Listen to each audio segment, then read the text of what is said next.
a short video to explain a little bit about the accounting module and how it's working, what is possible to do with it, what is not possible, and what's the overall purpose of the accounting on Spring. First, the main thing that you need to know about the accounting on Springly is that um, the module allows you to run your accounting from A to Z entirely. It can replace a QuickBooks. It can replace a Xero software, etc., etc. That accounting module really allows you to run each and every step of your accounting processes directly within the platform, from the different entries to the reconciliation, to the creation of your accounting documents, to running your fund accounting or subledger accounting, etc., etc. Everything is possible directly on the platform. That is the first thing.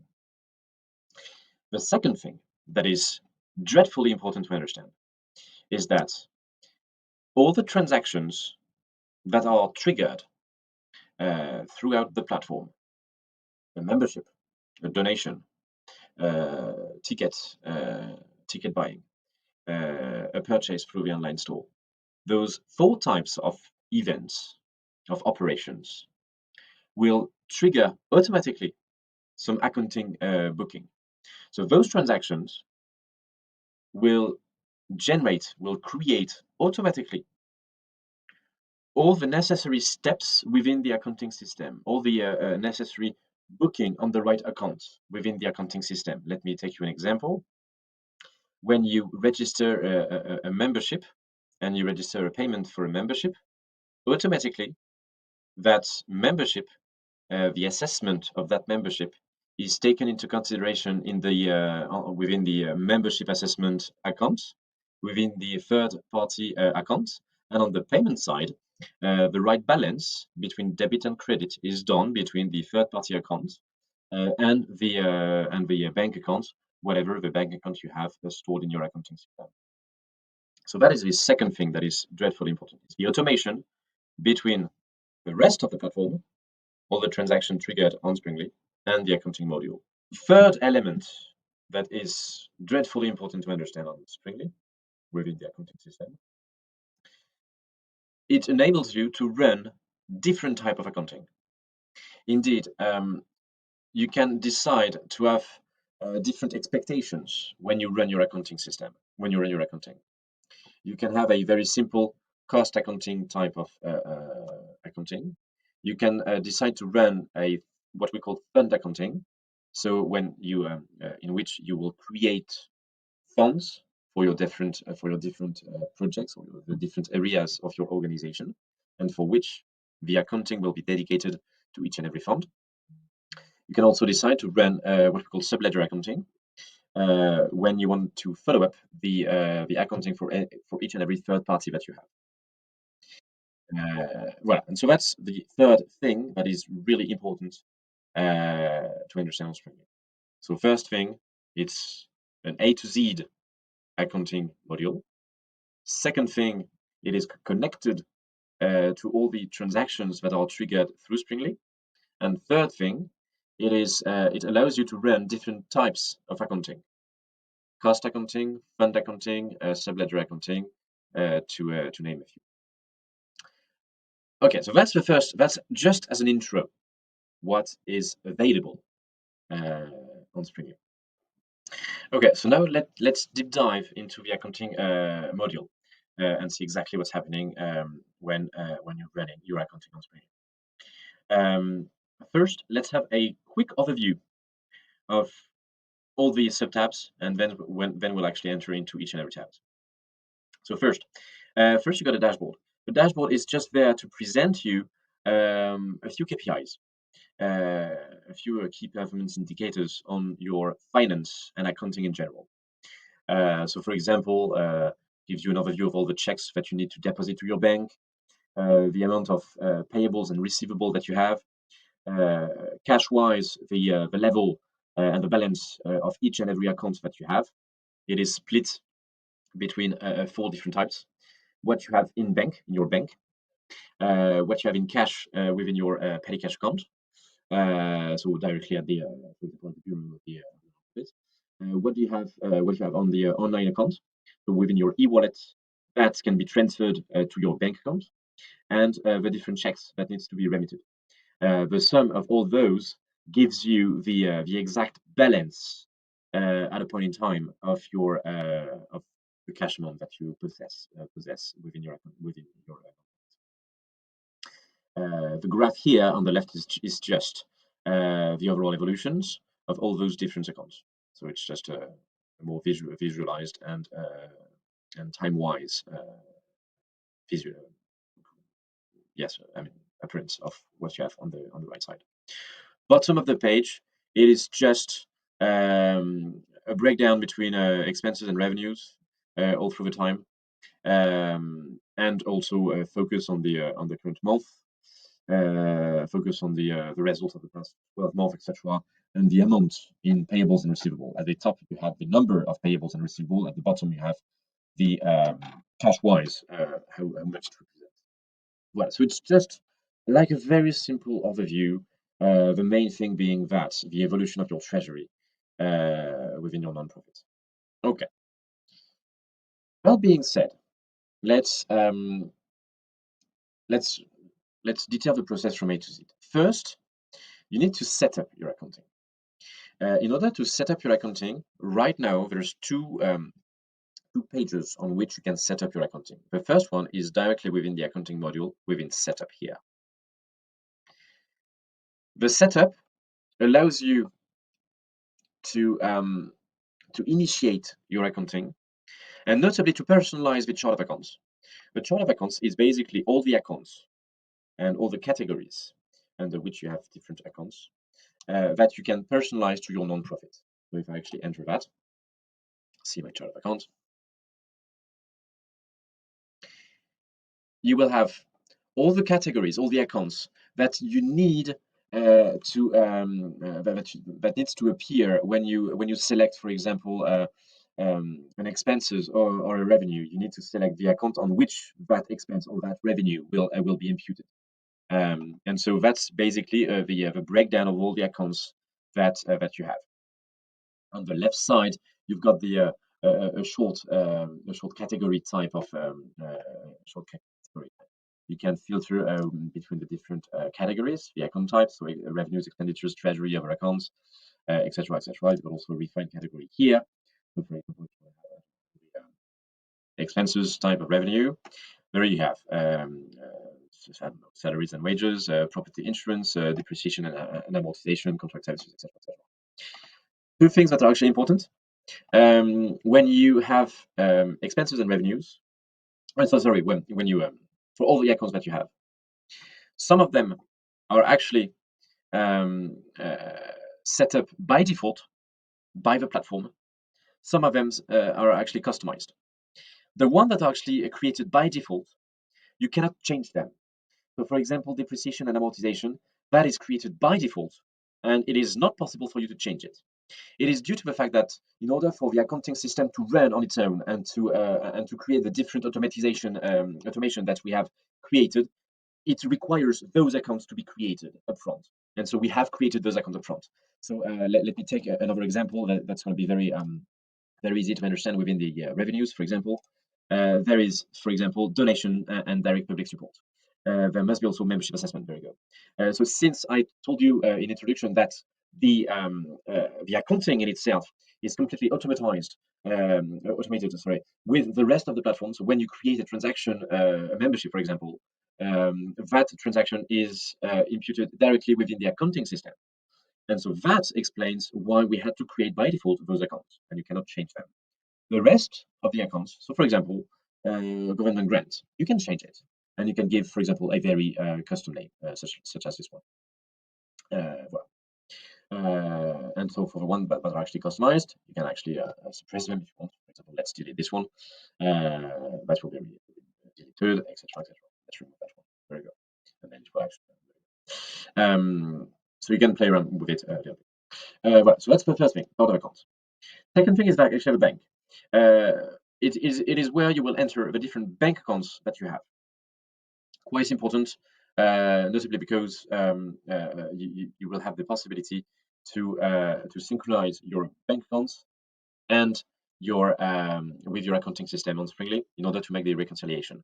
So you can list here all the different accounts that you have, and uh, once again, because the different transactions that you record within your accounting system, the different payments that you record within your accounting system, can potentially be imputed on different bank accounts. So that's just that must be the reflection of what exists within your bank account.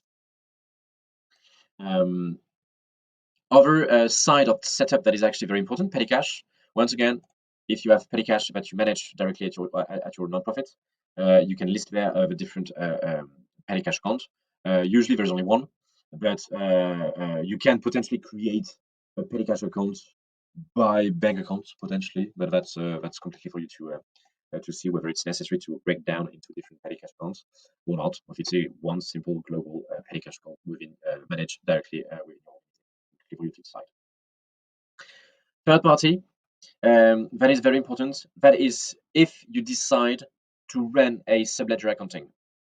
So basically, once again, very simply, the subledger accounting allows you to have a follow-up of your accounting and notably some of your accounting documents by third party. So for example, here I have three main third parties, subledger,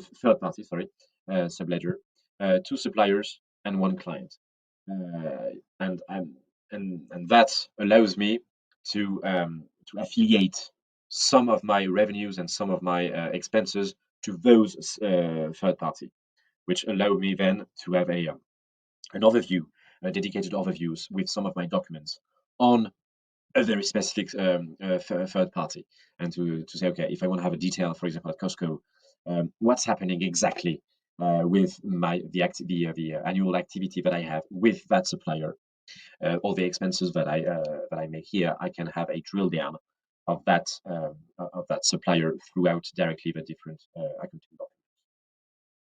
So those are the main setup that you can run, and then you've got also some other settings that you can look at in a couple of weeks. That will be gathered into one single list, but it's quite important that you have a view of that. You can set up your accounting period very quickly. If I go there, that allows you to have a very generic overview of all the accounting period that are actually open. One that is actually finished, the one from 2023 is actually finished, but it's not actually closed yet. And so I can actually go to the closing process directly from that page. One is ongoing, it's 2024, and the last two ones are actually unclosed periods created already because I've been creating budgets, and those budgets were actually 3 years ahead of time. So that's why those periods were actually created due to the fund accounting. But once again, but those are actually just in the future. Nothing is booked on those yet. Other there you go. Opening balance, very important. When you decide to move your accounting on Springly, you will need to set up the opening balance on the different accounts that you have. So you will need to set up when you opened, once again, when you decided to go on Springly, to set up, okay, how much fixed asset do I have? How much inventory do I have? How much asset and liability do I have? What is my petty cash? What is my petty cash? How much equity do I have, etc. In order to for Springly to start with a good basis, a legit basis on which we can pile up all the transaction, we can pile up all the entries, etc. But if the what is initially stated is wrong, then the overall will be wrong. So that's actually quite important setup at the very beginning. And then you have more advanced accounting setup. And that's the second point that I stated in the previous video, which is, okay, do you want to run fund accounting? If yes, you need to activate that. If you have fund accounting, do you want to have a direct allocation? So that means that when you will have when you will create an accounting entry, do you want to allocate them directly to the right fund straight away when you have created it, or do you want to do that at another time? It's just a to ease the process. And the last item, do you want to run fund account, subledger accounting? So once again, if you have third party that you want to be able to follow up your accounting. Rest is actually more minor, I would say, minor options. What type of documents do you want to show up within your accounting system? Um, custom book entries number if you want to set up very specific account numbers. If you want to delete, to mass delete some entries within your accounting system. And the last one is just for master only, admin master only. You do not have that possibility, but it's actually quite important. If you start your accounting on Springly, we've got the possibility. Right now, it is only for Springly administrator to do that. We've got the possibility to import some entries. I mean, the full year of accounting that you have. Right now, it's only for us to do it. In a couple of weeks, we're going to develop a module that will allow you to do that on your own, to import all your accounting on your own. Voila for the setup part. Quite a lot of things to set up, but once you have set up those things, your accounting will run smoothly. Promise that. Okay, so back to the software. Back. Oops. How is accounting running on Springly? Very simply. So we've seen this setup phase. Now we're actually going to look at the more operational side of accounting. We're going to break that down into 1, 2, 3 steps. First steps is going to be the different possibilities, the different book entries that you can run on Springly. We're also going to see the different automation that are operational on Springly. Second step, we'll have a focus on fund accounting if you decide to run different funds. Last but not least, we'll have a look at all the transversal sub part of the accounting, such as the documents, how to search an operation on Springly, and also the closing, how to close your account. That's going to be the last step.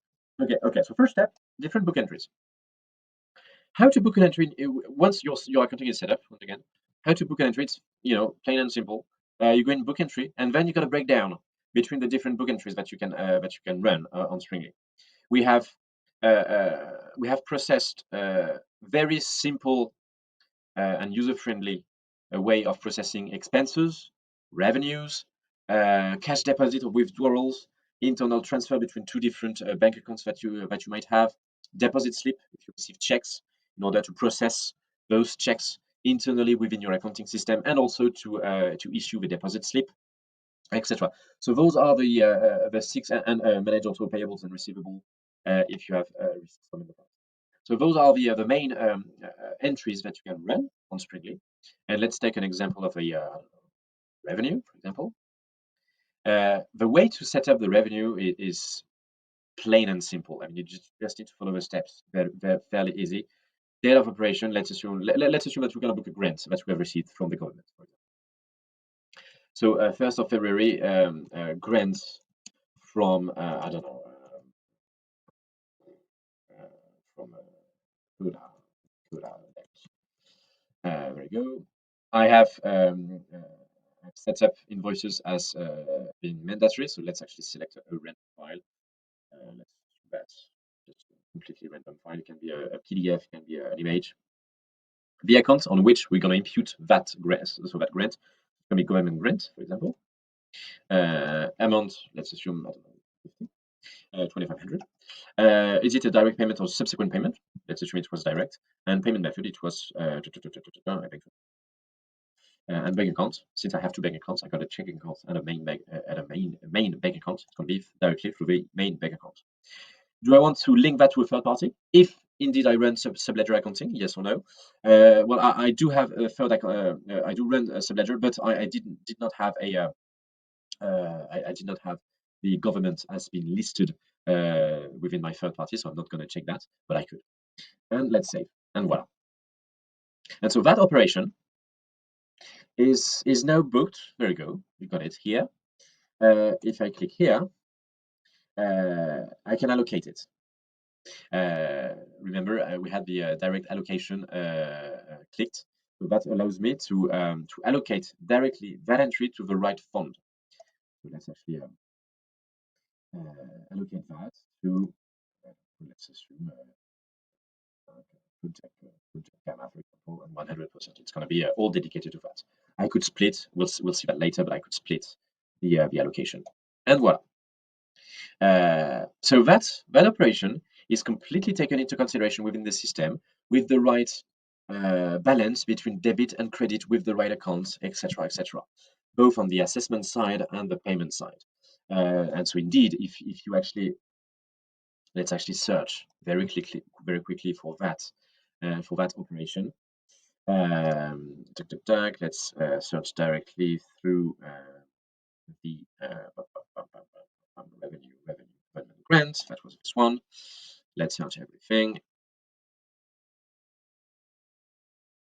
There we go. This is the one here that we have just created a second ago. And if we go to the detail of it, we will see that everything is taken into consideration. Display accounting entries. So we can see that there is an automatic balance between debit and credit between the revenue account, of course, the assessment on the assessment side, government grant, restricted fund project error, and the account receivable, client account, and on the payment side, you've got the same balance between the account receivable, but on the credit side, and the payment side on the debit side for the checking account. So everything is set up accordingly. You don't need to run those balances. It is generated by the platform automatically. You just need to declare the revenue or the expenses that you have. Well, there you go. And so if we go back to the book entries, within the book entries, so expenses, revenue are working in the exact same way. Other type of entries like I don't know, deposit slip is working fairly easily. You will have a recap of all the checks awaiting to be deposited. So I don't know, I got a check for a donation check from John Wayne, for example, and what I can do is actually I can deposit that check directly. So let's actually deposit that check. You just need to select the account on which that's going to be that check will be deposited. It's going to be the checking account or the main bank account. It's going to be the main bank account of this one. When are you going to deposit that? Let's assume it's going to be okay, and then you save, and then automatically, there you go. You've got a deposit slip that is generated. You can print that and deposit that to your bank with the check, and Bob's your uncle, everything is done. And of course, on the accounting side, that operation, the fact that you have deposited a check, that will have generated, of course, an account entry automatically within your accounting system. So you will not need to worry about it. And of course, you've got all the deposit that you've done in the past and the checks that you have archived, if need be, etc. So once again, all the book entries are very intuitive. I mean, you just need to follow the steps. You've got the main category here and follow the steps. If you have more advanced entries that you need to run, that can happen. We've got a list here to cancel, for example, a receivable, a payable. You want to consolidate entries for a single payment. You want to record a fixed asset and depreciation, etc. You've got indeed. So, for example, let's take this one. Payables, and so you will select. Okay, is it two payables that I want to fusion together? Is it two payables, etc.? So let's actually. I don't know if I've got some to be honest. Let's actually check for the last year if I do have some entries. But actually, yes, I do have some entries. Perfect. So what I can do is, for example, those two ones. I don't know, those two ones here. Let's assume that for those two memberships, let's assume I did receive one single payment. I just need to check those, consolidate payment, and that's it. And you've got one single line that appears now here, on which you can go to the detail and you can add a payment. One single payment for all of that. Cash in 150, perfect. Yeah, check, for example. Issue name, I don't know. Bank, Bank of America. Check number, blah, blah, blah. Main bank account, and you save, and that's it. And so it will take just a few moments to update. But this payment for those two memberships have been recorded, and they will once you will refresh that page, they should disappear. It usually takes a few minutes, so it might still appear here, but no, it has already disappeared. Actually, it's really really live process.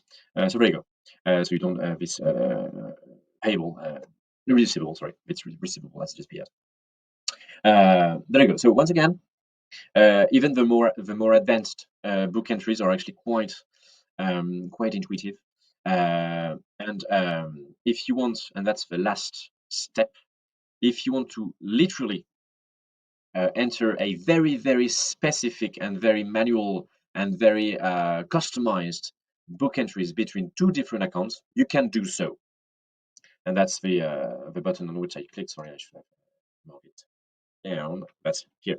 Journal book entry. So that's a way to record directly within the journal a book entry manually. And so to do that, you will need to select the different accounts on which you want to generate a balance between debit and credit, etc., etc. So it is not linked to a category of operation for which we have already designed the automation, but for that you will literally do that on your own, so to say. You will generate all the entries on your own. But once again, if it's to book a simple operation such as all the main operations that are actually listed within the book entries, expenses, revenue, payables, receivable, cash deposit, etc. Use those buttons directly, not this one. This one is really specific. Okay, so that was the first thing. Second thing is fund accounting. Actually, I was going to forget bank reconciliation. Bank reconciliation is actually very important. We'll talk about that in a minute. Let's assume that you have different funds, different projects for which you want to be able to follow the payments and to have a dedicated account. You can run fund accounting on Springer. In order to do that, three steps. The first one is funds management. You will need to declare the different funds that you want to follow. Usually, what I usually advise is to create 2 or 3 funds. Some of them can be restricted, some of them can be unrestricted.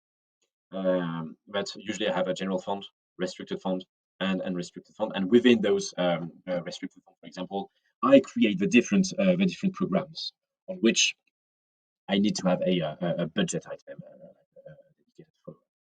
So that's the first step. You need to create the general structure of your funds.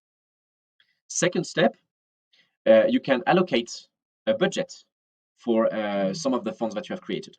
It's going to be forecast budget. There it takes a little bit of time because it's actually an external integration. There you go. So you have the same breakdown between the different funds: general funds, restricted funds, and unrestricted funds. And you've got also the different period for which you can set up a budget. So let's actually review the forecast and the budget for last year, because you've got all the year progress, etc. So I did set up a forecast result, and at the end of the year, all through the year, I had the progress against that forecasted result that I did have. And so, for example, if I take the current year, I didn't impute yet forecast result. But for example, Project Gamma, we actually find the grant that we did impute together a couple of minutes ago. And let's assume I plug in. Okay, I want to have as a forecast result 5,000. Let's say that, and there you go. So we've got the progress of 50% for that specific project. So you can set up once again for each and every project and funds that you have created a forecast result And then your accounting is, and this page allows you to have a view, an overall view of your forecast against the actual results. Very simple. Then you've got the allocation part. How to allocate the different entries to the different funds. I do have a few, two of them, two entries that are yet to be allocated. What you can do is two things. Either you want to have a bulk allocation, which so you can select everything and allocate two entries directly. Either you want to allocate them one by one, and you use that button here. Let's assume that since those two are actually two donations, let's allocate them directly. So I'm going to allocate those two entries with a split between the different funds. So Project Gamma is going to take 80%, and I'm going to add another allocation, and Project Food Distribution Program is going to take 20%. 20 plus 80 is equal 100. I can save that, and there you go. No more operation to be allocated. You can find again the history of allocation here, and of course you can change that allocation if you want. Very important. Voilà, we can edit that here, and of course everything will be within the budget, within the forecast budget. Everything will be updated accordingly to those allocations. So, for example, normally the project Gamma will actually change for 2024 because we've added 80% of $150. So if I go to the forecast budget, normally, once again, it can take a little bit of time, so that's why it might not have changed yet. But there we go. Yes, it has changed already. We used to have 2,500, and now we've got 2,636 because it's indeed the 2,500 plus the 80% of $150. Very good. So that's a nice way to have to run your fund accounting. And I will not explain that here in detail, but you can run the at the end of the year in order to, if you have restricted funds. So the way restricted funds are actually working, if you're not familiar with it, but all the results will not be consolidated with the general accounting. It will remain within that fund, and for the next year, you will the initial balance of next year will be the ending balance of the restricted fund of last year. So you remain, and any cash, any operation that enters that fund remains within that fund all through the years. So there's a specific operation that must be run at the end of the year in order to make sure that the balance for that fund becomes the initial balance for the next year. There is actually a dedicated article that explains that, and there's also a guide that explains that too. Normally, if I think it's actually let me find that out very quickly. But I think there you go. You've got to download the guide, budget allocation guide here. And that guide allows you to, runs you through how to allocate and how to run fund accounting from one year to another. Okay, that was the second thing regarding fund accounting. Last thing is daily operations and transversal operations on the accounting. First thing are documents. So if you click on documents here, you have all the documents that you can access. Let's take a couple of them. P&L. You've got the possibility to have a P&L and to have a view by funds if you want for a period of time, and you can select the period of time here. So let's take the P&L last year and such. And so you will have very simple P&L with a view of the current year N and the comparison with last year N-1. And there you've got all the operations. If you click on the one for this year, not much is actually going on that, but you've got indeed the 2,500 of grants that we did together, plus the allocation that we had together on the donation and direct public support. Very good. So it's plain and simple. You can access other documents here. So let's have balance, for example, for the current year. So you've got again, the different categories: equity, fixed asset inventory, bank expenditures, revenue, etc., etc. And you've got the total balance, the balance sheet in total that is available. For each and every document, you can export them either through Excel, either on a PDF as a PDF. With Excel, if you want to change them manually, PDF if you just need an extract. Those documents are updated live. So anytime there is an operation that is booked within your accounting system, would it be through the automatic booking or through a manual entry? Those documents are actually updated live. So you don't need to worry about those documents being updated. It is done automatically. Um, You've got also a search capacity within the module that allows you to search different operations that were booked within your accounting system. So let's actually take the example of the grant that I think it was no, not the grant, the donation. I think it was the donation from Edward Teach, if I remember well. That was from that was made this year. So let's assume let's I don't know let's search all the entries from January to yesterday within I don't know revenue type revenue. Let's search that. There you go. You've got no, it was Pulse. No, it was indeed Edward Teach here. We've got actually indeed the donation from Edward Teach that appears. You can enter that operation. You can edit that operation if finally it was not 150, but I don't know. Let's say it was 140. You can edit here. You click here. You can edit the transaction itself because it was 140 indeed or something like that. And if you click here, just that will redirect you to a transaction page for that specific donation that was made. So indeed, the payment detail is here. If you access the payment detail, you will be able to change that. You're able to refund that donation if you want, etc., etc. Very simple. So that's the search capacity. At the end of a year, well, before the end of the year, let's actually talk about bank reconciliation. Very important. All through the year, regularly, and usually I advise people to do that once a month. You can run a bank reconciliation.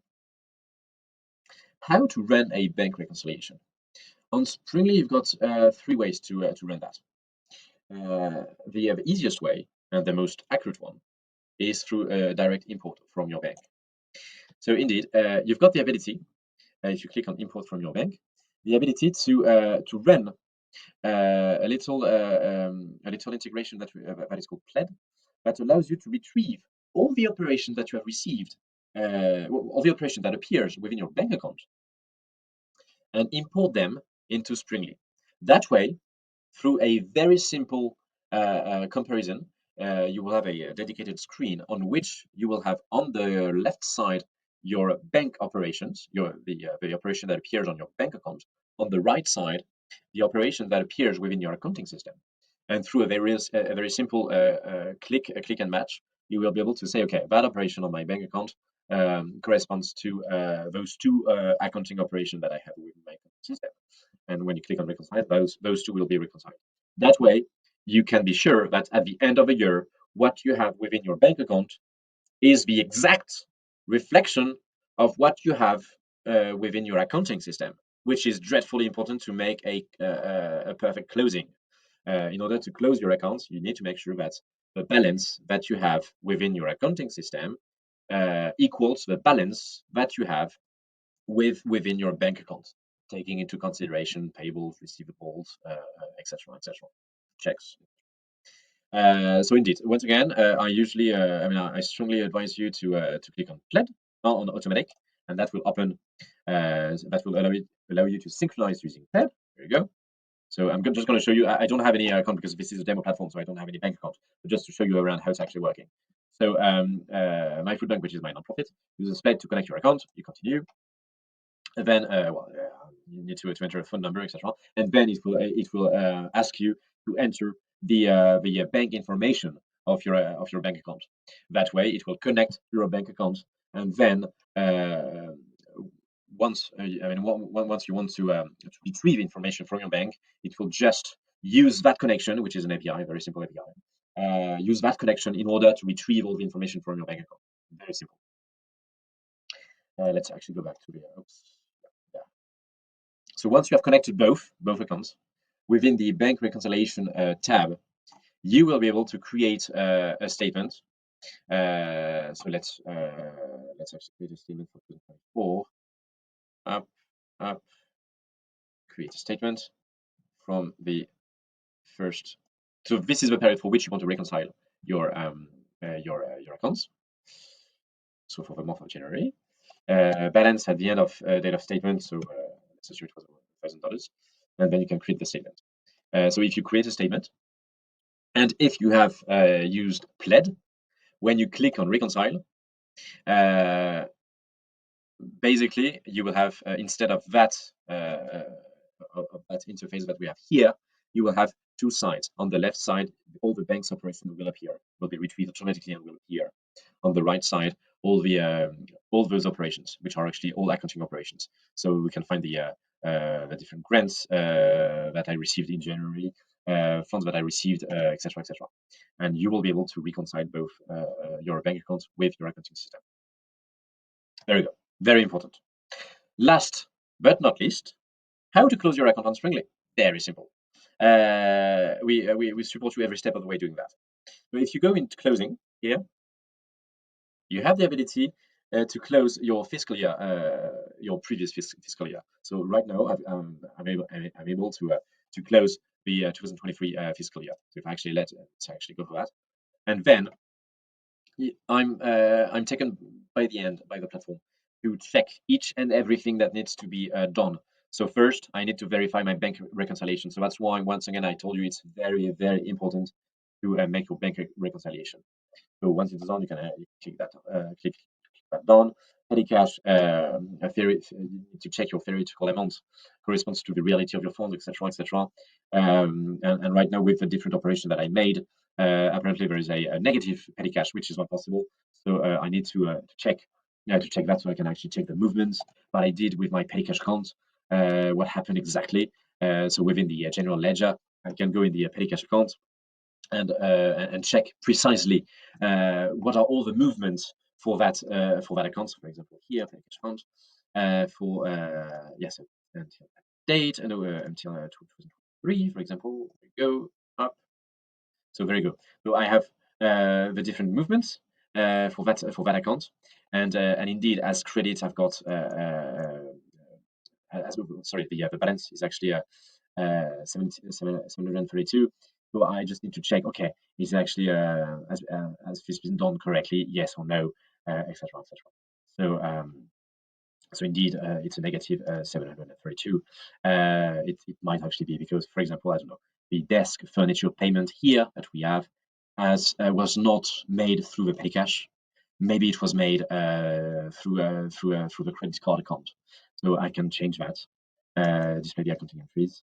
Yes, it's recorded within the petty cash account. I can edit that. And it's not a payment method, it's not cash, it was using the credit or debit card. And I can save that.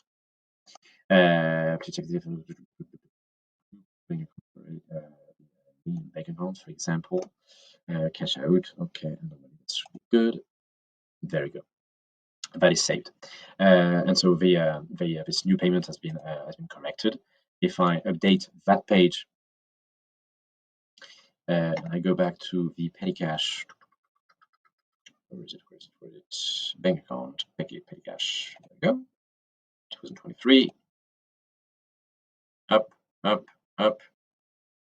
That has disappeared, and now the result is a positive 138. So if I go back to the closing period and I update that page, now I will not have that error on my petty cash. There's no error stated. So that's once again, whenever there is something that we detect that is not right, we usually post a message that says, okay, that is incorrect. You should do that otherwise. That is not logic. And so basically you have that for each and every steps. So treasury wise, payable and receivable wise, inventory wise, etc. And then once everything is checked, you can close the that will basically close the accounts, allow you to draw the new balance for the next fiscal year, etc. Voilà. Voilà, I think that is all. Last thing, you might have noticed a QuickBooks Exports. Got a new page of exports here within the account section, within the export. Sorry. And if you click on export, accounting export, you've got the ability to export invoices, transactions, and received payments. That will allow you to export take those exports and potentially, if you're still using QuickBooks, to have an extract of all the transactions that were booked automatically on Springly, and use those exports to integrate those into QuickBooks if you need to if you want to keep QuickBooks. But then you will benefit from the rest of the accounting that we've seen together. Voilà. I hope this is complete. Don't hesitate to reach out if you have any questions. Thank you.